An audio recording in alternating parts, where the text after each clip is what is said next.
Tuesday को list कर रहे हैं और हमारे साथ में और भी बहुत सारे लोगों ने इंटरवेंशन आईए फाइल की थी, जिनको सब पर नोटिस कर दिया है कोर्ट में। कोर्ट के जो ऑर्डर था 22 जुलाई वाला, उसमें एनसीटी दिल्ली के बारे में भी लिखा हुआ है स्पष्ट, तो वह भी ऑटोमेटिकली समझ लिया जाएगा कि वह भी उस कोर्ट का ऑर्डर में कंप्लायंस है। आज जो मैटर कावड़िया यात्रा का लगा हुआ था, आइटम नंबर 36 था, हम उसमें 36.3 पिटिशनर्स थे। Correct, I am just asking. इसके बाद हमने एक आईए मूव किया था कोर्ट में कि जो उत्तर प्रदेश के सरकार ने 27/6 को स्पीकिंग ऑर्डर दिया था विभिन्न न्यूज चैनलों के माध्यम से, जिसमें उन्होंने मैंडेट किया था कि जितने भी यात्री हैं सबको अपने जो ढाबा है और जो इसके साथ में ऑनर्स है, उसके एम्प्लॉय हैं, सबके नेम को कोड करना है। इसी के साथ में एक दिन बाद उत्तराखंड के चीफ मिनिस्टर धामी जी ने भी इसी सेम स्टेटमेंट को रिपीट किया था। हमने उसमें तुरंत ही आईए मूव किया था और इसके दौरान में बहुत सारे जो अनऑर्गेनाइज संगठन है, रिलीजियस संगठन है, उन्होंने इस चीज का बीड़ा उठा लिया। सारे ढाबा और जितने भी लोगों के कावड़िया यात्रा के रूट पर जितने भी हैं उनके क्यूआर कोड, उनके नेम्स, इन सबको डिस्प्ले कराने के लिए मस्ट कर दिया। और इसके साथ में उनमें 5-6 हजार लोग थे।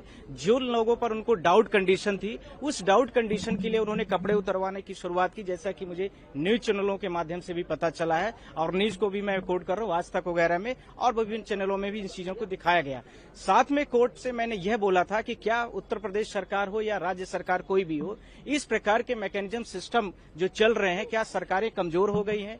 क्या इस प्रकार के कोई भी रिलीजियस व्यक्ति हो, क्या उसके पास ये राइट्स है, या हमें आप कोई भी संबंधित व्यक्ति है, उन संबंधित व्यक्ति के पास क्या ये पावर है कि किसी भी व्यक्ति का हम पूरा नेम डिस्प्ले कराएं, उसके रिलीजन्स के बारे में बताएं? यदि वो डाउटफुल कंडीशन में आता है तो उसके कपड़े उतरवा लें। तो इसके लिए तो स्टेट के मैकेनिज्म में पूरा पुलिस प्रशासन है, लोकल एडमिनिस्ट्रेशन है, इस आधार पर क्या स्टेट गवर्नमेंट फेलुअर हो गई है? ये मेरा प्रश्न था। जो चीजें हो, 22 जुलाई को सुप्रीम कोर्ट का जो हम लोगों के पिटीशन पर ऑर्डर था, उसी ऑर्डर्स को कंप्लायंस करने के लिए बोला गया था कि हाई कोर्ट स्टेट गवर्नमेंट्स और सेंट्रल गवर्नमेंट जहां जैसी आवश्यकताएं हैं वहां पर ऐसे लोकल व्यक्तियों को तत्काल रोका जाए। और जो 22 जुलाई वाला कोर्ट का ऑर्डर है, सुप्रीम कोर्ट का जो ऑर्डर है, उस ऑर्डर्स को तत्काल ही उस पे पूरे देश पे लागू किया जाए, इसको लेकर के था। सुप्रीम कोर्ट ने आज इस चीज को खुल के बोला है कि हम इस मैटर को ट्यूजडे को लिस्ट कर रहे हैं और हमारे साथ में और भी बहुत सारे लोगों ने इंटरवेंशन आईए फाइल की थी, जिनको सब पर नोटिस कर दिया है कोर्ट में। पर हमारे में जो पार्टीज हैं वो 3 स्टेट है।